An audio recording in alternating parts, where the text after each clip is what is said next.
বাগুইআটির VIP রোডের national English school এই মুহূর্তে উত্তর 24 পরগনার অন্যতম আইসিএসসি স্কুল। শুধু দশম শ্রেণী পর্যন্ত নয়, এর রেজাল্ট দ্বাদশ শ্রেণী অবধি এত ভালো যা অন্যান্য বিদ্যালয়গুলির কাছে দৃষ্টান্ত। শুধু যে পঠনপাঠনে সেরা তাই নয়, যে কোন সৃজনশীল কর্ম যেমন নাচ, গান, আবৃত্তি, বিতর্ক, ফ্যাশন শোট, খেলাধুলা সবেতেই প্রথম সারিতে। এই কয়েকদিন আগে দিল্লিতে 2,90,000 টাকার পুরস্কার পায়। এ এক অনবদ্য সম্মান, সারা বাংলার শিক্ষা জগতে অনন্য সাফল্য। এই বিদ্যালয়ের অধ্যক্ষা মৌসুমী সাহার দূরদর্শিতা, পরিশ্রম ও দায়িত্ববোধ বিদ্যালয়ের সাফল্যের মুকুটে একটি শ্রেষ্ঠত্বের পালক প্রথিত করেছে। বিদ্যালয়ের শিক্ষক শিক্ষিকা ও শিক্ষাকর্মী বৃন্দের সহযোগিতা বিদ্যালয়কে এগিয়ে নিয়ে যাচ্ছে সাফল্যের চূড়ার দিকে। তার প্রমাণ একের পর এক ইভেন্টে বিজয়ী হওয়া। সত্যিই এই বিদ্যালয়ের শিক্ষক শিক্ষিকারা ছাত্রছাত্রীদের ফ্রেন্ড, ফিলোসফার অ্যান্ড গাইড। আমি চলে যাচ্ছি এখানকার যিনি প্রিন্সিপাল আছেন, সম্মানীয় সে প্রিন্সিপালের কাছে চলে যাচ্ছি। ম্যাম, কি খবরটা এই ব্যাপারে আপনার? নমস্কার, আমি মৌসুমী সাহা বলছি, founder principal of national English school. আমি খুবই আনন্দিত যে আমার স্টুডেন্টরা 2,90,000 ক্যাশ প্রাইজ পেয়েছে ইন্ডিয়ান আর্মির কাছ থেকে। এটা কার্গিল ভিক্টরির 25th অ্যানিভার্সারি সেলিব্রেশনের জন্য 32,000 স্কুল প্যান ইন্ডিয়া পার্টিসিপেট করেছিল। এটা হচ্ছে the biggest quiz in India.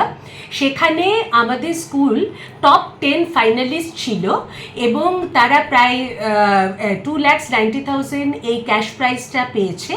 এবং তাদের প্রথম কোয়ার্টার ফাইনাল হয়েছিল হচ্ছে আমাদের ফোর্ট উইলিয়ামে, যেটা ইন্ডিয়ান আর্মি কন্ডাক্ট করেছিল। তারপর ফাইনাল হয়েছে ওদের হচ্ছে দিল্লিতে, ওদের হেডকোয়ার্টারে, এবং সেখানে আমাদের 4 জন student along with the teacher Pritha Ganguly, উনি গেছিলেন। এবং ওরা প্রত্যেকটা কোয়ার্টার ফাইনাল, তারপর সেমিফাইনাল এটা উইন করে ফাইনালে গিয়ে ওরা টপ ফাইনালিস্ট হয়ে এই ক্যাশ প্রাইজটা ওরা পেয়েছে। এটা আমি আমার স্টুডেন্টদের জন্য খুবই প্রাউড ফিল করছি এবং এটা আমাদের কাছে খুবই আনন্দের খবর। ফাইনালে ওদেরকে মানে এগেনস্টে ছিল না, এটা হচ্ছে প্যান ইন্ডিয়া হয়েছিল, তো ফাইনালে আরও স্কুল ছিল, কিন্তু কলকাতা থেকে একমাত্র আমার স্কুলই ফাইনালের জন্য সিলেক্ট হয়েছিল। ওয়েস্ট বেঙ্গল থেকে কি একটাই স্কুল আছে? ওয়েস্ট বেঙ্গল থেকে সিলেক্ট হয়েছিল ফাইনালের জন্য একটাই স্কুল, সেটা ন্যাশনাল ইংলিশ স্কুল। আচ্ছা, এই ইভেন্টটা কি এই প্রথম ওখানে গেল ন্যাশনাল স্কুল, না এর আগেও গেছে? না, এর আগেও ন্যাশনাল ইংলিশ স্কুল বিভিন্ন কুইজ প্রোগ্রামে পার্টিসিপেট করেছে, কিন্তু এইটা খুব বিগ প্ল্যাটফর্ম যেটা নাকি ইন্ডিয়ান আর্মি কন্ডাক্ট করেছে। এবং এটা এবছরই হয়েছিল, যেহেতু এটা কার্গিল ভিক্টরির 25th অ্যানিভার্সারি। এটা সেলিব্রেশনের জন্য এরা প্যান ইন্ডিয়ান আর্মি এই কুইজটা কন্ডাক্ট করেছিল। এই কুইজটা আমরা খবরটা কিরকম ভাবে পেলেন?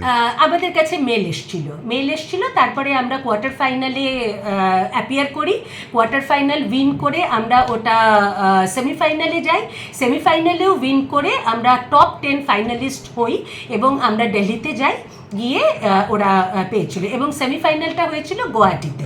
এটার সঙ্গে কি আইসিএসসি বা সিবিএসসি এরকম কোনো এটা আইসিএসসি, সিবিএসসি, স্টেট বোর্ড সব রকম স্কুল এটাতে পার্টিসিপেট করেছিল। আর এটাতে টোটাল 32,000 স্কুল পার্টিসিপেট করেছিল। এটা দারুণ খবর ম্যাম, আপনাকে কনগ্রাচুলেশন। আপনার বলবো যে আপনার